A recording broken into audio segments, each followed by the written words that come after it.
Delicado, and I'm from Canada, and I'm here at the conference in Brazil, joining together with people from all over the world that are interested in the subject of UFOs and aliens, extraterrestrials. And I'm really honored to be here today, to be a part of such an extraordinary group of people that have gathered together. I chose to come here today because of the caliber of presenters that are present. Two of them are Debbie Jordan and also Travis Walton, who are also contactees, abductees, who have extraordinary stories about extraterrestrials.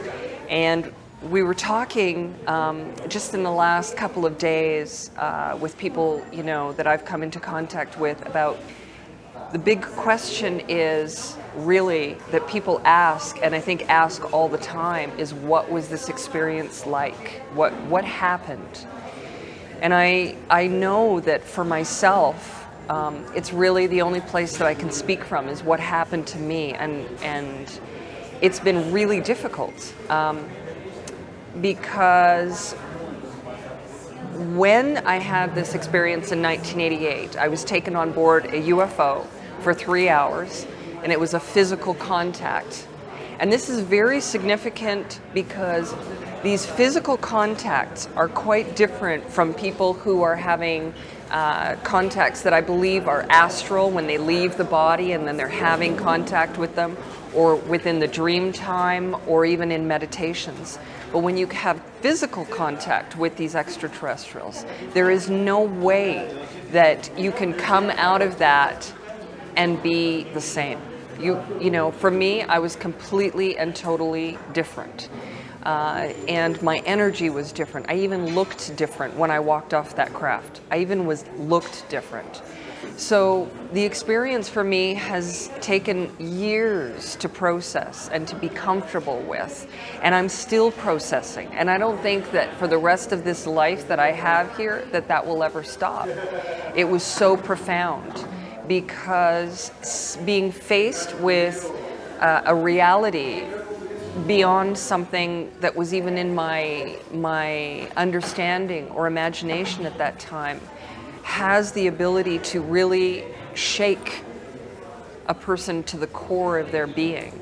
And so a lot of people talk about having contact with extraterrestrials, and it really is my view that there are not as many contactees as the public might think, because contactees and abductees, because these physical contacts where a UFO comes down, lands or doesn't, and takes someone in this physical body on board a UFO is rare, in my opinion.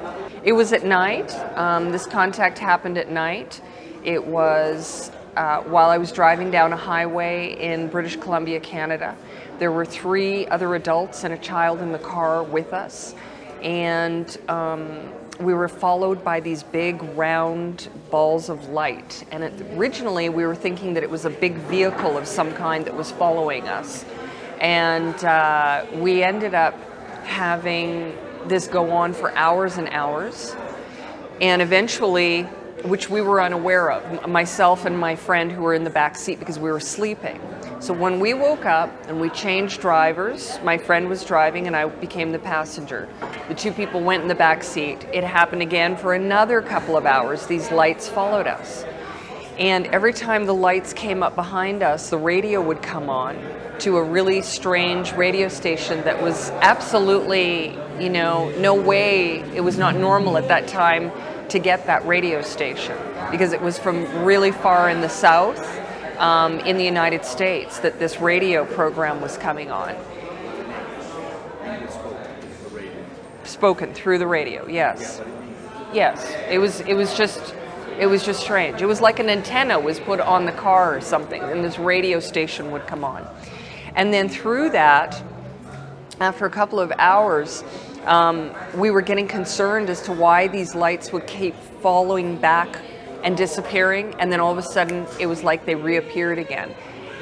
And eventually what ended up happening was we went through a town, the lights fell behind, and when we got on the other side of this very small town in British Columbia, all of a sudden the lights, poof, they came on from out of nowhere.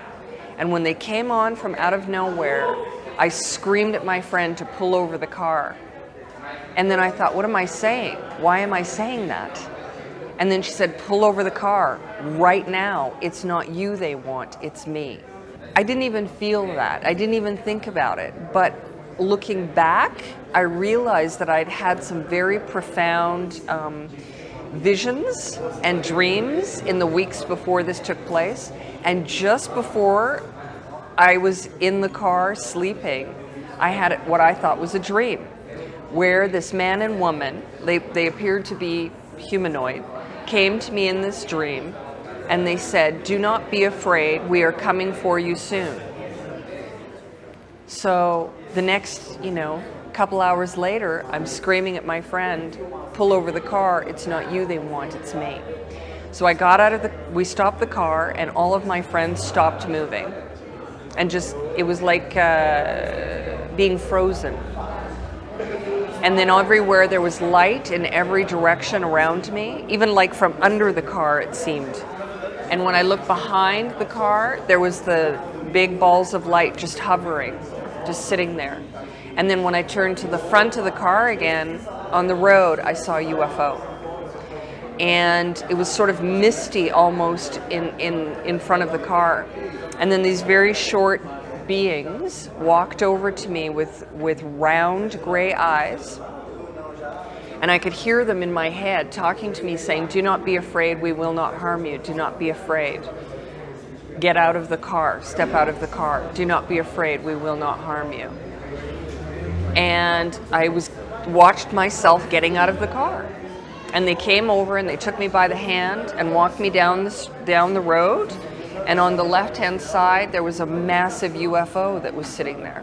Their hands were freezing cold, as if they were, when you go and take a soda out of the fridge, the can, it's really cold. That's what they felt like. It was very strange. So then I was walking up a little bit of a hill, and I looked up, and there was a door to this UFO. And in the doorway were two very tall, almost 7 feet tall, blonde-haired, blue-eyed beings. And in my head, I said, what do you want? Why can't you leave me alone? As if I knew them. So I walked on board the craft with these two beings.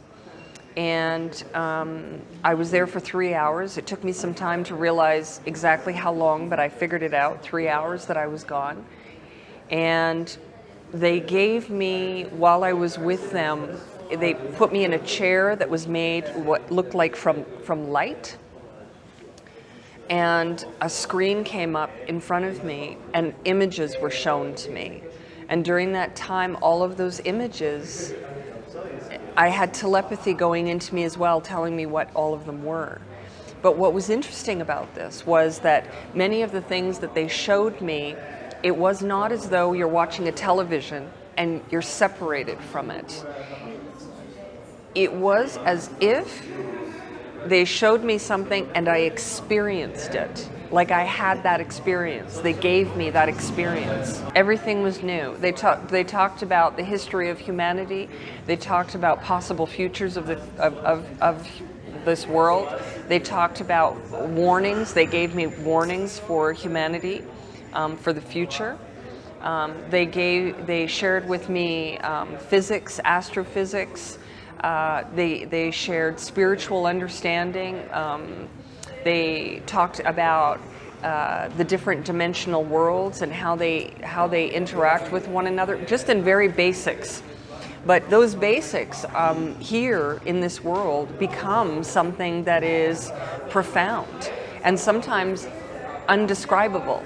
I understand certain things, but I don't know how to express it or explain it through the language that I have. We're very limited as human beings to understand this concept because it is so completely different than anything that a person could even imagine.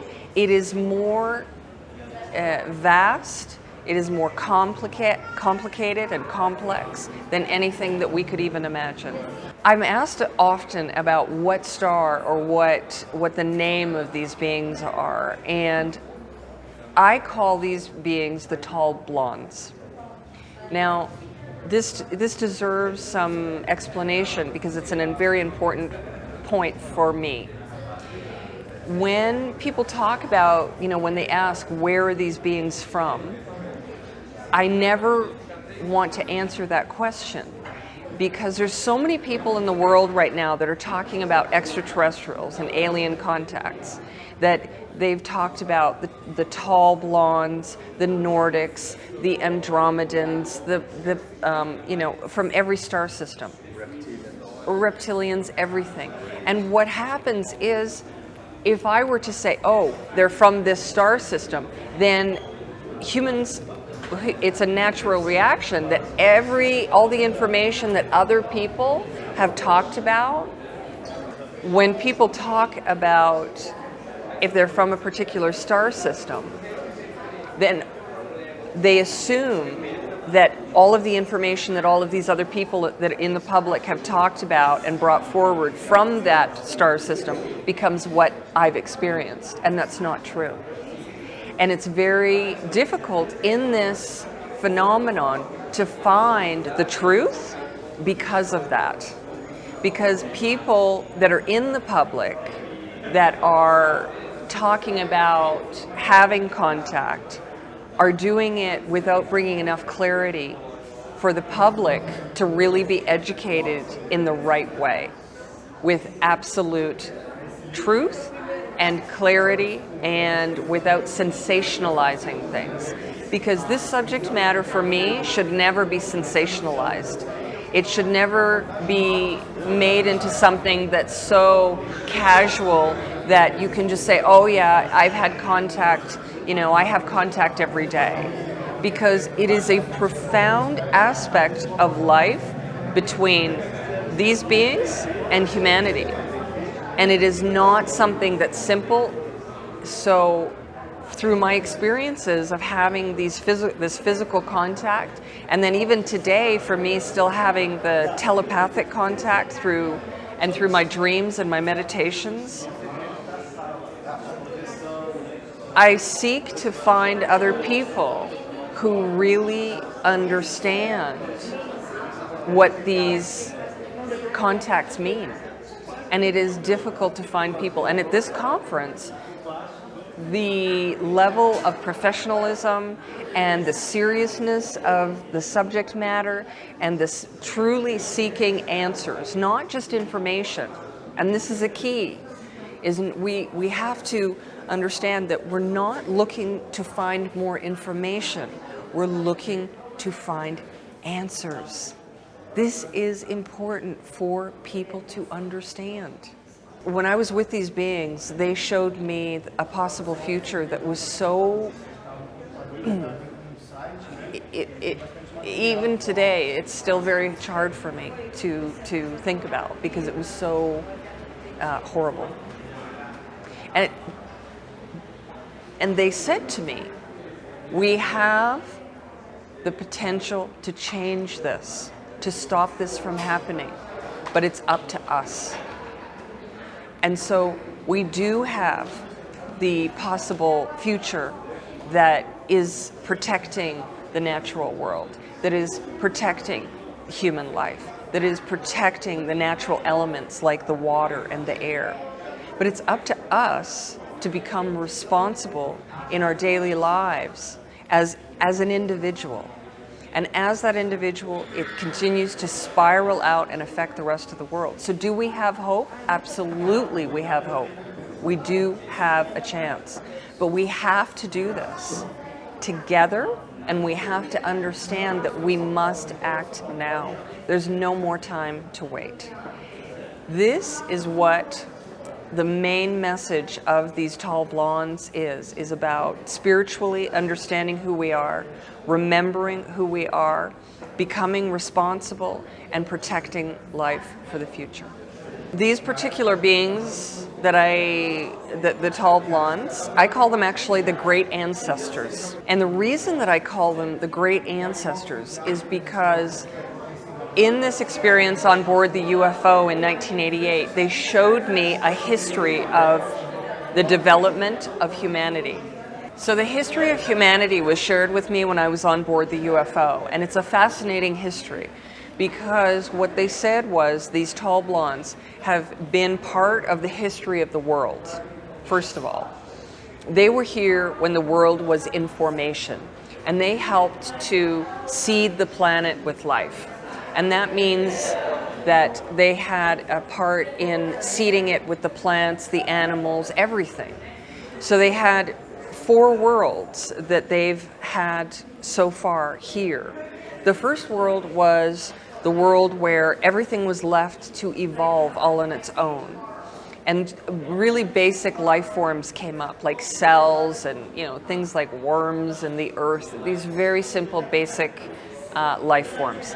In the second world, they decided to help this with the creation of different kinds of animals. And one of those things that I understand is that they made, that was the dinosaurs.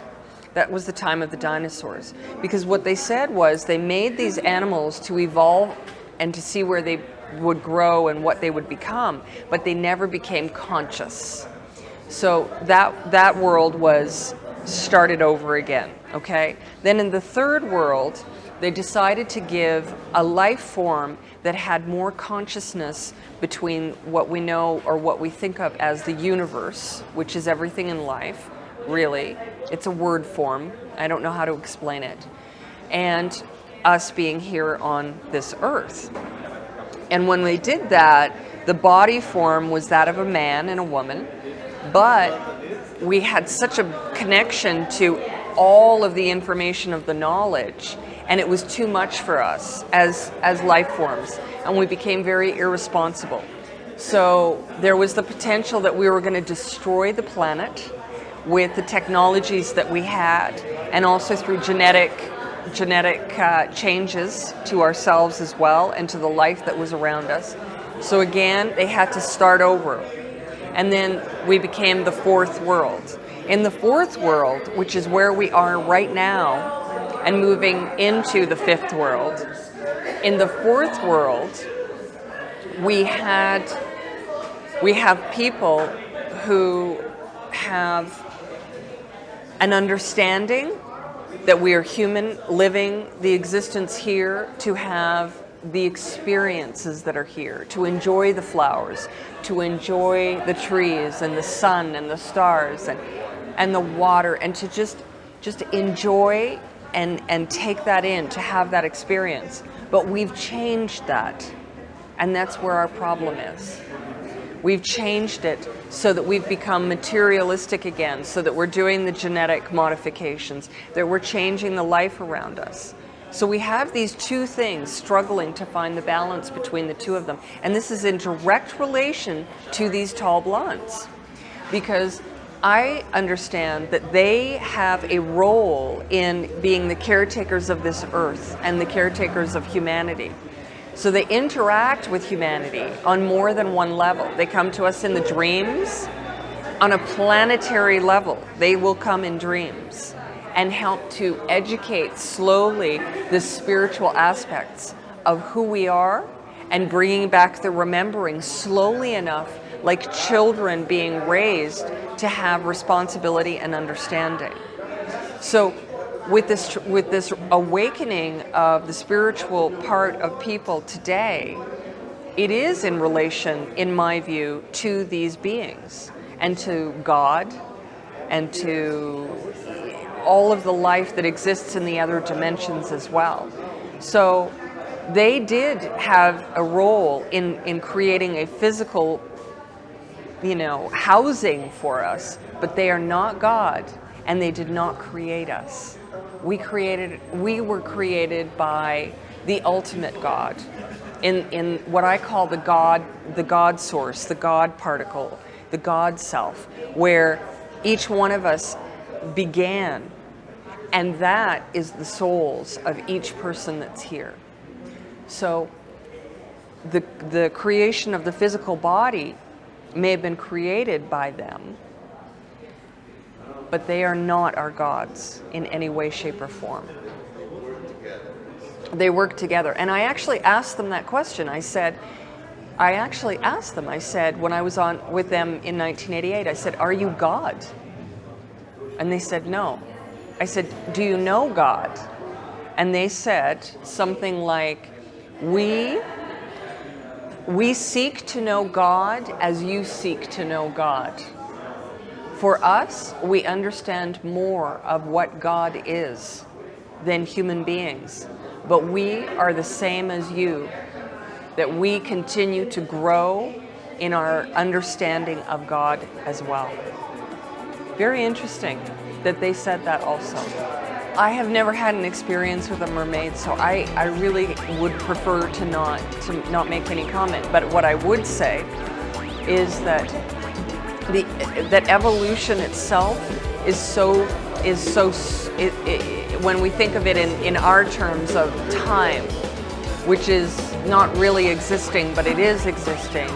An evolution like this would be very, very, very, very, very long, further than we could even imagine.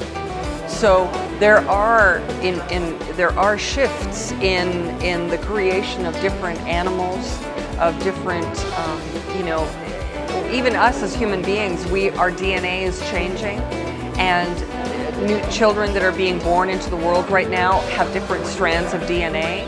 And there's reasons for that, and that also ties into this phenomenon. So the transformation of life itself on the planet, especially with human life and the DNA, is also being altered by these extraterrestrial contacts.